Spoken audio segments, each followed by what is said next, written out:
Welcome to Aligned and Soulful Leadership. My name is Kavita Melwani, and I empower soulful, multicultural women of color to opulently shine their light without the hustle. I truly believe you can fulfill your soul's desire without losing yourself, your health, or your life in the process. I know that you can ignite your confidence and know your worth, all while walking your divine, unique path. So in this podcast, I will dive deep into topics, challenges, and blocks that women of color experience as they rise up into their aligned life and work. My deep desire is that BIPOC women can lead through their inner wisdom in a way that honors their soul. Are you ready to rise up as the leader you were born to be? Then this podcast is for you.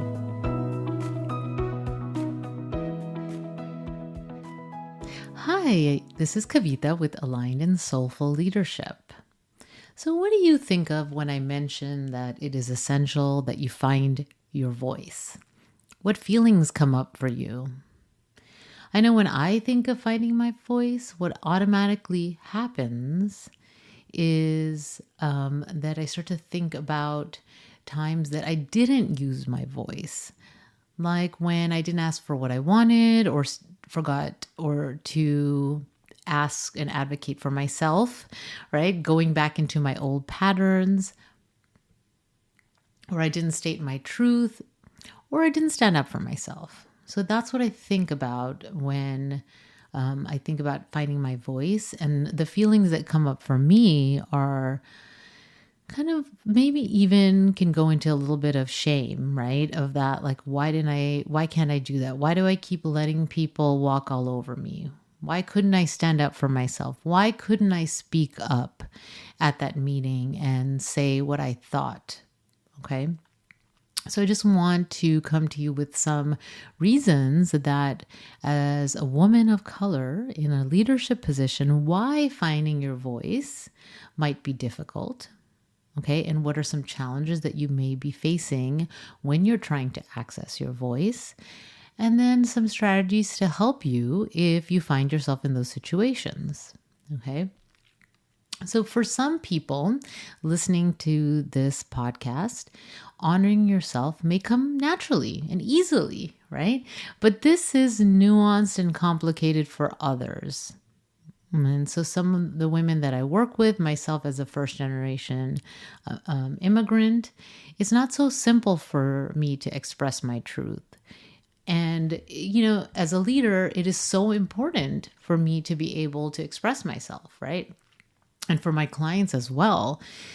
So, and you're adding into where we are right now in the world, right? The situations, the shifts and the changes that are happening. And you add in the fact of if you're multicultural or you come from an immigrant background, there are layers of conditioning that impact you and can block you from finding your voice without you even knowing that it's happening. A lot of times this is subconscious, and it's the way that we have been programmed, right? And have been taught that we need to function. Okay. So when we are in those conditioned responses, that is subconscious, right? It's just the way that our go-to is. And even if you're working on showing up more and finding your voice, when you're in levels of high anxiety, high stress, you're more likely to go to your default ways of functioning. Okay. So then, it takes some more practice, it takes some accountability, and even some awareness of what's happening. So when you're starting to shed light on what is happening, then you can start that process of shifting or the next level of shifting. Okay. Because a lot of times people will get to that next level of leadership, or they will get to the next level in their career or their business. And that's where the blocks start to happen. Okay. And it comes to the idea like thought I was done with the people pleasing, right? And it seems to come back at certain points. And the reality is these things are layers, right?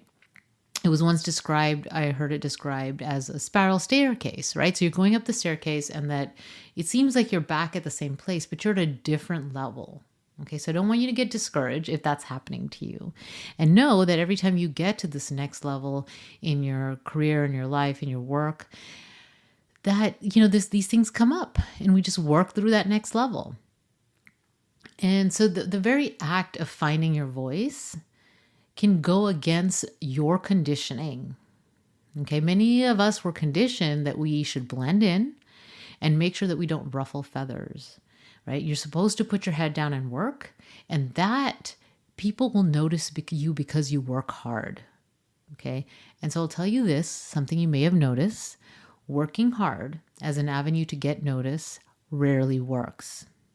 Okay, if you don't believe me, then think about the people you remember from last year, a few months ago, or even last week. Just take a moment and think about the people that are memorable, right? That you remember. Some of them may have been the hardest workers, but let's see, were they really the hardest workers? Or are they the ones that spoke up, that expressed themselves, that were authentic, right? I'm willing to bet that is those people that stood up, that used their voice, that spoke up, that you remember, that are more memorable. So then put that into a place where maybe if you're in a business that you have a lot of competitors, or you're at work where you're wanting to move forward and be noticed for promotion, who's going to notice you just by your hard work, right? Maybe there'll be a couple people, but when they're in a meeting or they're talking about people, is your name mentioned? Right? Are you known to be a go-to person for ideas and feedback? Do people notice you, or do you blend in? Okay. So when you were a child growing up, a lot of us were taught to respect authority. Okay. So as a first, second generation immigrant, you come to a different country and your conditioning have taught you, well, you don't want to speak up. You don't want to get noticed too much, right? You want, especially with the authority figures in the room, you want to show respect. And what is the definition of showing respect? That's dependent, right, on, it could be dependent in your cultural background, could be different. Right? In my cultural background, being respectful means that you don't second guess authority. Right. And unfortunately, a lot of women of color come and from cultures where they are conditioned to respect authority in the same way, where they're meant to not question and they listen. Okay. And even speaking up could be considered extremely disrespectful. And actually, in a way, my parents called it like talking back. Right. So when you use your voice, even when people that are your bosses or superiors or in positions of authority are there, that doesn't have to be rude or disrespectful. It's just saying your truth and saying what you think. And that expression could be as simple as contributing to a meeting or saying what you truly believe about something, right? Maybe an idea was presented and that idea is not possible. That it would you need certain some certain people to help that project be done, or maybe you need more information, and you have that awareness, right? But you don't want to question, right? You don't want to question that authority. And so there's many ways that this can show up. And especially this example that I'm giving, then people are not able to see your value, right? If you're not contributing your knowledge and what you know, how do they know that you know that? How do they know what are the steps that you need to take to get that project done, right? That's just one example. So it's maybe out of your comfort zone to speak up, and maybe you're in these situations where there's a person that has, somehow authority, more power than you, and it's not natural for you to speak up because that's your conditioning is you don't speak up. Right? You listen. And so that's something to be aware of. When are you holding yourself back? Right now, I'm not suggesting that you are speaking up in a disrespectful, rude way, right? You have your own way. It needs to be authentic to who you are also, but also not holding yourself back and almost making yourself like less than, right? Somehow. or not shining your light. So one of those blocks could be from the conditioning from childhood about when it comes to authority. Another block could be about finding your voice because of past experiences you have, finding your voice being blocked, right? So this is not necessarily unique to women of color. Many people have past experiences that can prevent them from using their voices because they're afraid of the consequences. And what happens is our brain files those experiences away. And when we're afraid that same thing will happen again because the scenario is similar, then we stop ourselves from speaking up. Okay, so that's one of the reasons that people stop themselves, right, from speaking their truth. So an example would be maybe before you were ridiculed for a contribution that you made, okay? Or even going further back to your experience when you were in school. What were the consequences that you faced for standing up for yourself? Or even maybe presenting in front of the classroom, right? What were the responses of the people in the room? Or maybe early in your career when you spoke up, you were ignored, ostracized, or even mansplained, right? So if those are some experiences you've had, working through them and letting them go is really important for you to move forward, because just because that happened in the past doesn't mean it will happen again. And even if it does, you have more experience and you can approach it differently, right? So you can do that.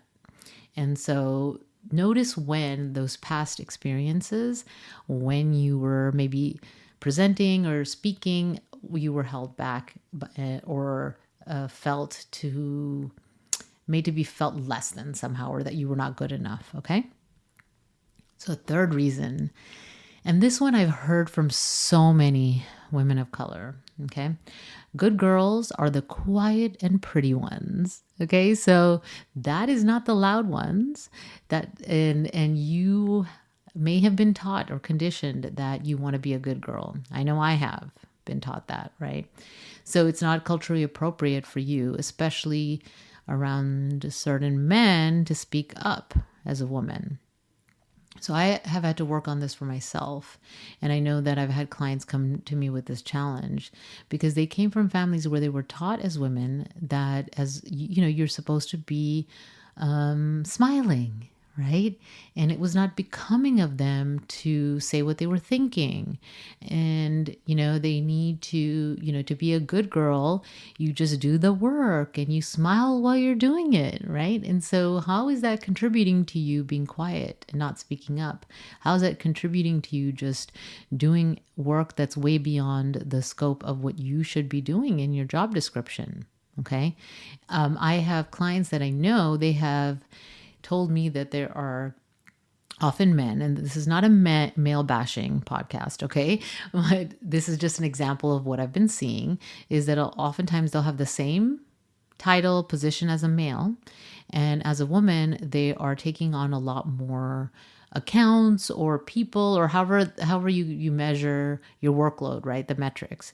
And you know, it's the same. We don't even know about the same pay, but it's the same position, right? And so I would ask these women, why is it that you have 150 accounts and someone at your level has 80, right? And how is that serving you? And so we would talk about promotions, we talk about responsibilities, bonuses, things like that. And, you know, most of the time they did not get more benefits from that extra work that they were being put in. In fact, they became the go-to person that work was sent to. If this is happening to you, it's time to take a look. It's time to take a look at what you're saying yes to and where that internal desire to say yes and please is coming from.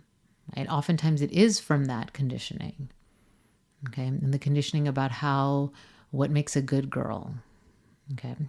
And so when you start to look at that and unravel it, it's almost like you can step outside yourself and observe yourself in those situations and know that if you want to stay in that role and you want to be in that smiling version of yourself, when you're in an environment with your family and, you know, your culture of origin, then go ahead, do that, right? And know that if you're going to be in work, In the Western culture, at least here, that's not necessarily as highly valued. Okay. So again, I'm not encouraging you to be someone that you're not. But I also want you to look at, are you just assuming that you're shy or soft-spoken and subtle and quiet? Or is that really who you are? Is that really how you want to show up? Is that who you want to be?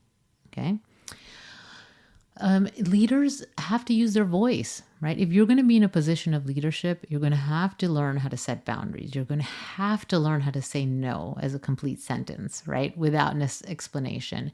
You're going to have to speak out the truth. You're going to have to contribute your ideas, right? And so you have to speak up when something's not working. And so if that's not happening and you're feeling stuck in where you are in your career, this may be contributing to that. So I'm going to encourage you to move past that by just starting to think about some of the things I've shared, right? What are some of the possibilities that's contributing to you holding yourself back? Okay. So another reason that you may feel blocked to share your voice, besides the past experiences, the conditioning from childhood, it may stem from the fear of not being safe if you speak up, right? For some women of color, there have been dire consequences when they have used their voices and expressed themselves. It may have not only impacted them, but maybe even people within their family. So there can be that sense of, if I speak up, is that going to be safe? Am I going to be okay? And that fear could be real, okay? So that scenario and block can go beyond that past experience because it's about safety. And when you don't feel safe, then you're in that fight or flight mode, right? So, they've added fawn to that. So you either fight, flight, or fawn when you're in that high stress adrenaline mode. I will share a link to an article that explains that, the fight, flight, or fawn mode. Okay, that'll be in the show notes if you want to learn more about that. But really, when you are more likely in situations when you can't flee or fight, right? So you're going to go to the fawn mode. Okay, and the shortest explanation for fawn is people pleasing. So if you don't like conflict and you don't want people to be upset with you and you're willing to compromise your needs for those of others, then you're people pleasing. And that could be your default when you're in high stress situations, especially if you have this history of it, things not being safe to express yourself. It prevents you from finding and expressing your voice, right? And you may not even be able to access it because you're in a high stress state. Okay, so your current life situations, especially those that require you to be a leader, most likely don't threaten your safety, right? And you will be okay if someone's angry or disappointed. And it does take some time to get used to that and be okay with that, okay? And so the last thing I want to talk about, the last block to finding your voice, is the intense pressure to succeed, okay? This is so important, and this list is not complete without this. So you most likely have had this pressure to succeed and prove your worth, to be successful and to not fail. After all, so many have sacrificed for you to be where you are today. If you're a woman of color, if you're a woman, first, second generation immigrant, you have ancestors, parents, grandparents that have sacrificed for you to be where you are today. And so this creates pressure. And because of this pressure, sometimes you're not able to express yourself fully, which brings up fear. And again, when you're in fear, the fight, flight, fawn response occurs. And you disconnect from that logical part of your brain, right? That logical part, which is the frontal lobe, is the part of your brain that helps you express yourself, okay? And instead, that limbic part of your brain, that primal part of your brain, that kicks in when you're in a high emotional state because you're under intense pressure. The intense pressure as a block reminds me of a story of one of my clients. Now, she told me that she feels blocked in expressing herself, but really only around certain people. Okay, so it's just around certain people. So through further inquiry, it became clear that she was blocked when any person that had a say, or as she put it, a stakeholder, was present. When there were not stakeholders present, then she was not feeling blocked to express herself. Okay. So we continued to work together, and through work together, it became clear that there was a sense of enormous pressure that she felt. And because of things that were obvious, like she was a single mother, and she was afraid that if she lost her job, then she would become dependent and not be able to provide for her family. If that in itself is not enough pressure, as we continued the coaching together, it also became clear that she was given the message by her mother, which was actually a cause of significant source of pressure, is that her mother was very dependent on her father, and her mother would give her the message more than once that she does not ever she didn't want her to be dependent on anyone. So that idea of the dependent felt like she was betraying her mother. Okay. And so in her job, she has the opportunity to speak up and express herself, which her mother never had that opportunity. And so that's a gift, but she gets blocked because of that pressure, right? It's kind of ironic in a way, right? So she had the fear of becoming dependent on her ex-husband, right? Which, if she doesn't speak up, could happen, right? So if she's going to be blocked in meeting, could actually happen. So the fear of it happening could potentially make it happen. Okay. So that was the ironic part. So, working on that is what's going to help her move forward. And we're working on that. And she's doing so much better now. And so when you feel that your expression is blocked, maybe some of the story I shared about this client resonated, right? Or the story I shared earlier about the client that had, normally someone in her position had 80 accounts and she had 150, right? If those types of things, if putting your head down and you're not reaching the levels that you want to reach, if that feels like that's resonating and that you identify with that, it's really important to first recognize what is happening. Okay, recognize it. You can't shift and change things if you don't know what's happening. Okay, so encourage you to really look and find why you're feeling blocked. What's stopping you from speaking up and expressing yourself? So, I work with clients to help go deep into their blocks so they can move forward and rise into their leadership. But since I cannot work with everyone, I hope that this podcast is helping you shift and start to uncover that block for yourself so you can start to show up differently. So what should you do? First, take a look at your conditioning, your past experiences, whether you felt safe to express yourself, how much pressure you feel to succeed, and just become aware of it, right? And once you're aware, then you can start to pick one thing and one way that you can show up differently. Choose a thing to do differently, one way to express yourself despite the fear. Okay, so that's how I'm going to encourage you to move past the blocks that you may feel to expressing yourself, right? Just a quick recap of things that may be getting in your way. First, it's how you were taught to be around with authority figures. Okay, having past experiences that maybe were traumatizing, where you were put down, that could be a block. You were taught how good girls were meant to be quiet and pretty, and maybe you were not in a place where it was safe to speak up, right? Which leads to fawning or people pleasing. Or finally, I talked about the intense pressure to succeed that you may be feeling. So just looking at those areas as a start. So my plan is to come to you a couple times a month with some tips and strategies and continue to provide valuable content weekly through this podcast. I have some amazing interviews coming up that I'm excited to share. So if you have a challenge or something that you would like me to talk about that specifically targets women of color in leadership, then I'd love to hear from you. You can send me a message or you can comment, and I'd love to hear what are some topics and challenges that you are experiencing. Okay, and until next time, you take good care. Bye. Thank you for joining me for Aligned and Soulful Leadership. I was inspired to start this podcast as a way to empower women of color to rise up into their leadership. So remember, I will have all the resources I mentioned during this episode available in the show notes at alignedandsoulfulpodcast.com. I'm your host, Kavita, and if you enjoyed this podcast, please take a moment to follow or subscribe on the platform of your choice. Until next time, bye.